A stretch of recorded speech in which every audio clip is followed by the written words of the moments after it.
Olá pessoal, nós vamos fazer aqui hoje um podcast entre amigos.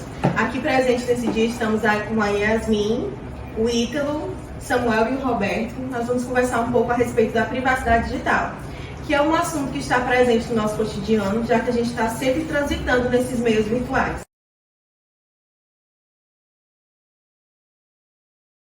Bom, gente, primeiramente, a privacidade, ela é o conceito, é algo que está atrelado ao nosso pessoal, ao nosso íntimo, né? E a privacidade digital, ela é algo sobre a nossa exposição, o quanto que a gente quer se expor. Por exemplo, em caso de publicações do Instagram, a gente pode ou colocar nos stories para todo mundo ver, todos os nossos seguidores estão vendo, ou então a gente pode selecionar aquelas pessoas mais próximas para ver, por exemplo, nossos melhores amigos. Então tem muita postagem que a gente quer deixar só para os nossos melhores amigos ver, porque é algo mais íntimo, é algo que eu quero compartilhar apenas com eles e não com todos os outros seguidores, que eu não tenho uma certa intimidade. Essa questão dessas postagens hoje, elas têm sido cada vez mais arriscadas, né? A gente vê quando tem uma pessoa que ela já sai uma notícia, uma evidência daquela pessoa que está aparecendo nas redes sociais, na televisão. Rapidamente a gente já vê que é criado vários perfis, né, de redes sociais com o nome daquela pessoa. Eles criam perfis, depois através desses perfis eles começam a ganhar seguidores, quando sai uma fuxica a respeito de alguém, e aí já começam ali a ganhar novos seguidores, e aí começam os golpes, né? Uns pedem pix, pedem ajuda, ou vai atrás desses seguidores para dar um golpe, né? Então está sendo uma demanda muito alta nessa questão, né, nesse quesito, que é bem perceptível. Você vê uma pessoa que saiu aqui, uma fala a respeito de uma pessoa, um fuxico, alguma coisa, você pode olhar no Instagram, que eu acho que já tem uns 10 perfis daquela pessoa, né? Conta diferente. Isso, de várias contas diferentes no Instagram. Então, isso está muito alto, essa questão de pegar fotos, criar um novo perfil, ou até mesmo de WhatsApp, está sempre sendo colocado. E até mesmo, Larissa, os sites de fofoca, né? Que às vezes os sites de fofoca vê muita informações que às vezes a pessoa quer deixar ali só pro íntimo. Às vezes até eu já vi casos de blogueiras que tinha contado que estava grávida só para pessoas próximas, e a informação acabou vazando para as pessoas do site de fofoca, que o site de fofoca acabou dando, né, aquela informação, que era informação pessoal, que a pessoa escolheu não falar naquele momento, e o site de fofoca acabou expondo aquela informação que era completamente pessoal da pessoa, né? A partir do momento que uma pessoa que trabalha com publicidade, com divulgação, toma conhecimento, ele sabe que aquela informação pode gerar valores para ele. Com certeza, porque o engajamento, querendo ou não, que o engajamento do site de fofoca acaba aumentando com esse tipo de informação, né?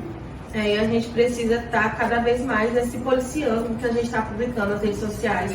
Não só na questão das redes sociais, né? Porque hoje você acessa um aplicativo, você coloca seus dados, ou o aplicativo ele tem acesso às suas imagens no que você tem na sua galeria de fotos, ou das suas informações de localização, e aí começa a ter aquele controle 24 horas da sua vida através dos meios digitais. E para a gente dar continuidade, né, essa questão, a gente também precisa entender que por mais que isso esteja uma disseminação muito grande, que às vezes a gente pensa que nem tem controle, né? A gente precisa também trazer essa questão da abordagem da legislação, o que a gente tem, Ítalo, sobre isso na legislação que possa estar resguardando o nosso direito. Pronto, quanto à legislação, que diz respeito a isso, ela começa já com direitos humanos, onde existe uma previsão, isso, em 1948, já existe a primeira previsão que diz respeito à preservação da intimidade da pessoa. Aí, trazendo para o cenário brasileiro, na Constituição Federal, existe um artigo 5º também, já bem definido. Existem outras legislações no Brasil, como a Lei Carolina Dickmann, que atribui algumas sanções penais para quem divulga conteúdos privados. Existe também a LGPD, que também está trabalhando com bastante eficiência e direcionado para esse público. Agora também, retornando para o que você estava falando, é importante a gente focar que a privacidade digital ela não está ali voltada apenas para as redes sociais. Ela está voltada também para todo o contexto no cenário digital. Quando você chega numa farmácia, você aí te solicita o seu CPF para fazer o cadastro. Aquilo dali é uma base de informação muito grande. Aquela informação que a gente está passando está gerando nosso perfil consumidor, está gerando o tipo de medicações que nós estamos fazendo uso. Aí, posteriormente, às vezes com 30, 60 dias, você já recebe uma mensagem da farmácia falando que sua medicação está acabando e que você precisa comprar, ou seja... incentivando o consumismo, né? Incentivando o consumismo. Aquela empresa que você estava tendo apenas uma relação comercial, ela está tendo conhecimento de toda a sua vida pessoal e da sua saúde. É a forma de controle que eles acabam realizando. Então a gente tem que ficar antenado no que diz respeito a isso. Como você faz o acesso a algum site na internet, aquilo dali ele deixa um rastro. Então você faz uma pesquisa no Mercado Livre, procurando, vamos supor, um livro X, de tal autor, Augusto. Pronto. Posteriormente vai começar a ficar aparecendo para você algumas sugestões de outras obras daquele ator, daquele escritor. Então a gente tem que prestar atenção nesse ponto. Quando a gente discute sobre a privacidade digital, ela não está apenas voltada para as redes sociais, ela está voltada para todo o contexto digital. Essas leis, Ítalo, elas são bem atuais, né? Que vieram para a gente para resguardar um pouco do nosso direito. Mas uma característica que a gente precisa analisar é que como demorou, porque a internet ela chegou no Brasil na década de 80, né? Então a gente teve aí 2 décadas esperando para que tivesse esse avanço de ter o nosso direito resguardado, porque querendo ou não, é uma civilização, é digital, mas é uma civilização. E a gente não tem esse direito da gente resguardado de forma segura. A gente sabe que existe essa lei, mas a gente não sabe até que ponto ela está acompanhando essa evolução, que é rápida, né? É impressionante que não é só o Brasil que está atrasado nisso, né? Começou na Europa, né? A União Europeia se reuniu e fizeram lá uma lei semelhante à LGPD e posteriormente alguns estados dos Estados Unidos, como a Califórnia, aderiu, né? Aqui na América, o Uruguai, o Paraguai e a Argentina, elas estão mais adiantadas. Posteriormente, o Brasil, o Chile ainda está em processo de implementação, né? Então é algo bem recente que vai futuramente contribuir nas relações internacionais de comércio, né? Os países entre si eles só vão ter interesse em negociar entre eles se tiver a garantia de proteção de dados. Precisa dessa segurança. Verdade, né? Até porque essa legislação europeia, ela prevê isso que você falou, né? Só vai negociar com países que também tiveram essa proteção, esse interesse. E foi por isso que impulsionou o Brasil a também ter uma legislação semelhante.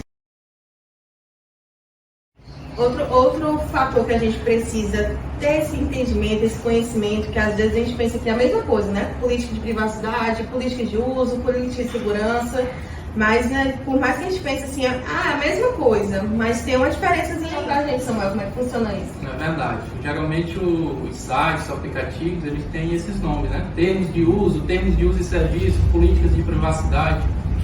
E aí, qual seria a diferença entre eles? Geralmente os termos de uso e serviço, ele tem a ver com regras. A palavra-chave é regras. Ou seja, o que você pode ou o que não pode fazer no site. Você não pode copiar apenas citando a fonte. E os serviços, como você vai adquirir um produto daquele site, como é que esse produto vai chegar, com quanto tempo, de que forma ele será enviado. Então, isso tudo é disciplinado nos termos de uso ou termos de uso e serviço. Já a política de privacidade, ela tem a ver com o nosso assunto aqui, tem a ver com os dados. Ou seja, a política de privacidade é um documento jurídico importantíssimo, que vai nortear quais são as práticas da empresa em relação ao tratamento dos seus dados. Como será coletado, como será armazenado, etc. Seja ele usuário, seja ele um visitante, seja ele apenas um consumidor. E essa política de privacidade, ela é uma materialização do que fala as legislações, principalmente a LGPD. Ou seja, nela vai ser norteado tudo aquilo que está na lei, deixando claro para o consumidor como é que serão tratados esses dados. E aí esses dados, eles podem ser obtidos por um mero preenchimento de formulário num site, onde você, por livre e espontânea vontade, já preenche e já fornece esses dados, ou eles podem ser obtidos de forma indireta, através dos cookies de navegação, fontes de tráfego, localização que você permite que alguns sites aplicativos tenham. E esses dados eles são subdivididos basicamente em dois tipos. Os dados pessoais, que é aqueles capazes de identificar você e eu, e os dados sensíveis, são aqueles que podem causar algum constrangimento, algum preconceito, como religião, política, origem racial. E com base nisso, a LGPD ela elenca os direitos que são dados a todo titular de dados. E quais são esses direitos? Então, cada pessoa ela tem direito a saber quais dados serão coletados dela. É um RG, é um CPF, é um endereço. Então, esses dados, eu preciso saber quais deles vão ser coletados. Eu preciso saber também quem vai coletar esses dados. Eu preciso saber disso também. Onde eles serão armazenados? Por quanto tempo? Em que finalidade eles serão coletados? Porque a finalidade é um dos princípios que a LGPD elenca, que é importantíssimo. Por quê? Porque essa finalidade, primeiramente, ela tem que ser legal. Ela não pode ser generalista. Ela tem que ser específica. Ela tem que ser informada ao titular. E ela tem que ser compatível com a minha atividade. Eu não posso, como uma empresa que vende materiais de construção, querer coletar um dado sobre o número da CNH ou o título de eleitor que não tem nada a ver com a atividade dela. Então isso é importantíssimo. Outra coisa que é importante é como esses dados serão de que forma acontecerá a segurança desses dados. Será que a empresa tem condição de dar segurança? Ter essa segurança pra gente. Exatamente. E a outra questão é se esses dados serão compartilhados com terceiros. Quem são esses terceiros? Por qual motivo será compartilhado com esses terceiros?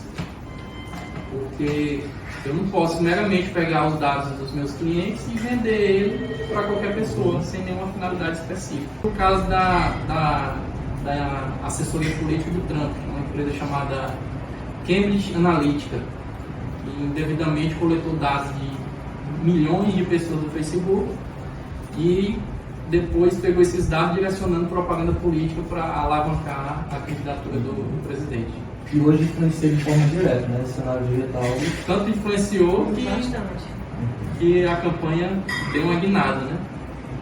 Então a gente vê aí que a política de privacidade ela é importantíssima para uma empresa. Mas e aí, o que é que faz as pessoas não leem a política de privacidade? Acho que aqueles textos bem extensos, né? Às vezes até mesmo o próprio contexto ele muita traz formalidade. Isso, traz uma linguajar que ele nem sempre é acessível a todos. Quem não tem um conhecimento técnico específico não vai conseguir compreender a informação que está sendo passada. E às vezes a pessoa quer utilizar aquele serviço e aí tem um texto muito vasto e não consegue acompanhar, mas aí passa despercebido ou pela pressa ou pela falta do interesse, né? Porque precisa utilizar o serviço. Quem nunca clicou e mandou prossiga, né? Com pressa, às vezes é ignorância da nossa parte, que a gente está pressa querendo ou realizar aquele serviço ou compra e aí clica e vai fazer nova e a gente informação. não sabe. E fora que também, que se você não aceitar aqueles termos de uso, Não você acaba vai, não trava ali, né? utilizando do Aquele serviço não aplicativo. fica disponível para você. Exatamente. Então, de uma certa forma, a pessoa chega a ser obrigada a aceitar aquele termo de uso, porque senão Verdade, não vai eu já tinha ter. prestado atenção nisso. Para poder usufruir daquilo que ela precisa.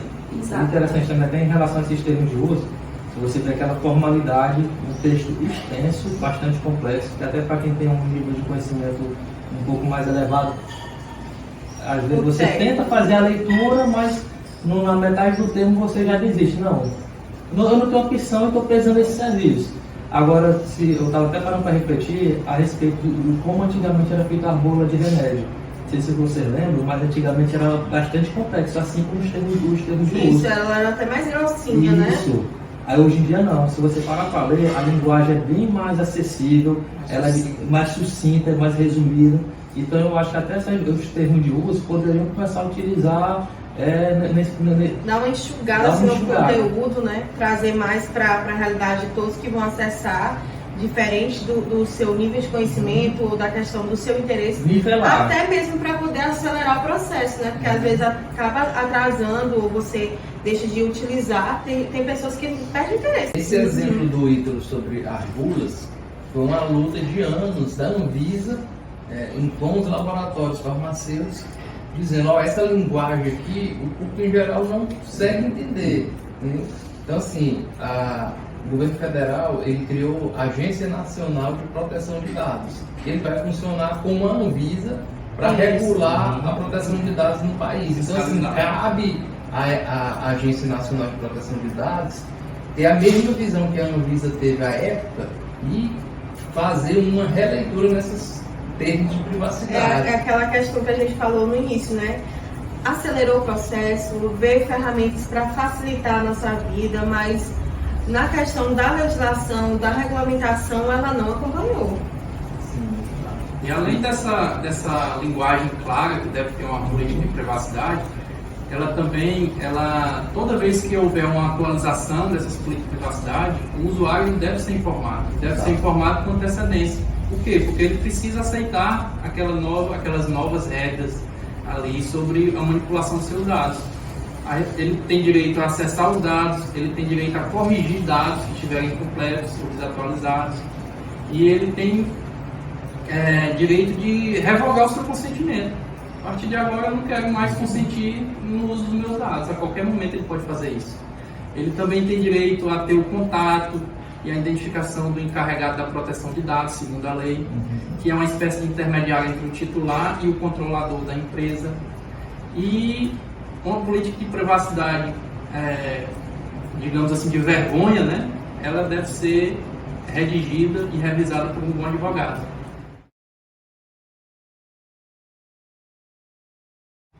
Roberto, também é outro ponto que a gente precisa levantar uma questão para a gente entender mais, ter esse conhecimento mais específico. Tem um público específico que ele está mais vulnerável à questão de ter os seus direitos na questão da privacidade, que eles estão sendo violados com mais facilidade do que outros. Larissa, eu andei dando uma pesquisada e assim, a questão da vulnerabilidade, ela está muito ligada à falta de informação, né? Então, infelizmente, no Brasil, os mesmos públicos são aqueles públicos que estão desassociados à educação, né? São as pessoas com menor poder aquisitivo. Então, os mesmos problemas sociais que o país tem por causa do poder executivo, por causa de uma falta de ação governamental, são os mesmos públicos que estão desprotegidos dos seus dados pessoais, né, por falta de informação. E o governo federal ele tem tentado diminuir isso, né? A Agência Nacional de Proteção de Dados, ela disponibilizou lá um link, lá no site deles tem um link para o site do ENAP. O site do ENAP tem alguns cursos sobre LGPD e proteção de dados. Né? Então, assim, é uma questão de cultura que a gente tem que colocar na cabeça do brasileiro, que a gente precisa ter essa informação para acabar nos protegendo. Né? O que também não descaracteriza que outras pessoas estejam vulneráveis, né? A gente está falando aqui de um público que ele está mais sucinto essa vulnerabilidade, mas a gente sabe também que ela pode, a questão de você ter o seu direito violado nas redes sociais, ou melhor, nas redes digitais, ele está sucinto a qualquer um de nós, né? Que estejam acessando ali a rede constantemente, até porque a gente também vai também das empresas que estão tendo estão ali como os guardiões, né, desses nossos dados, né, que elas têm acesso de como forma elas vão usar, né? E a gente tem realmente disso, da gente não buscar, como é digital, é uma forma na internet. Hoje, quando vocês compram um produto novo, que ele precisa de instalação, vocês vão ler o manual de instalação, vocês vão na internet pesquisar se tem algum vídeo montando. Procurar o mais prático. É o mais prático, né? A gente vai sempre pelo lado mais prático, né? Isso. E assim, essa questão de proteção de dados veio com mais intensidade aqui pra gente por dois motivos. Primeiro, com a recente aprovação da LGPD, que foi em 2018, e com o mau uso das redes sociais na política e nas campanhas políticas. Né? O ponto é até quando esses dados podem ficar disponíveis, porque assim, existe um fluxograma, todo dado ele tem que ser como a gente, ele nasce, ele tem um tempo de vida e depois morre, é descartável. Né? Então assim, é um dos desafios tanto das empresas privadas como dos governos, é acertar o tempo desse fluxo. Né? Ele não pode passar mais do tempo dessa informação, porque aí pode virar um dado que a qualquer momento eu posso fazer uma pesquisa no Google e pegar essa informação que foi divulgada lá em 2000, já estamos em 2021, porque ainda está essa informação lá. Né? Outro público também que a gente pode ver que está bem vulnerável às redes sociais são os nossos jovens e crianças, né? Porque está cada vez mais iniciando mais cedo essa introdução a esse conteúdo. Eles estão consumindo mais, né? Ou pela praticidade do pai, ou por questão mesmo de ser aquele gosto e permitindo. E a gente precisa também estar ali buscando, estar vigiando mesmo, controlando, vendo até que ponto vai ser interessante para ela estar consumindo esse produto, que as redes sociais, elas realmente vieram para facilitar a nossa vida, sem sombra de dúvida, não é o que se questionar. Mas essas redes digitais, ela também pode levar a gente para um lado que é um lado que não vai somar positivamente para mim, né? Então a gente precisa ter cuidado com os nossos jovens, com as nossas crianças, com o que é que elas estão acessando nas redes digitais, o que elas estão consumindo. Precisamos ter essa conscientização sempre dessa questão digital. E ela precisa caminhar ali, a rede social, a rede digital e o ser humano ali, para a gente ter uma evolução realmente mais significativa, né? São assuntos para serem discutidos em outros papos entre amigos. E outros podcasts. 2 dias de conversa. Isso, precisamos conversar mais, né? Então, quem estiver buscando, procurando, que possa encontrar aqui nessa nossa conversa também, sanar algumas dúvidas que possa vir a ter, né? Eu só agradeço a vocês aqui essa participação, que foi muito boa para a gente abrir mais um pouco a nossa mente com relação a isso. Obrigado. Audio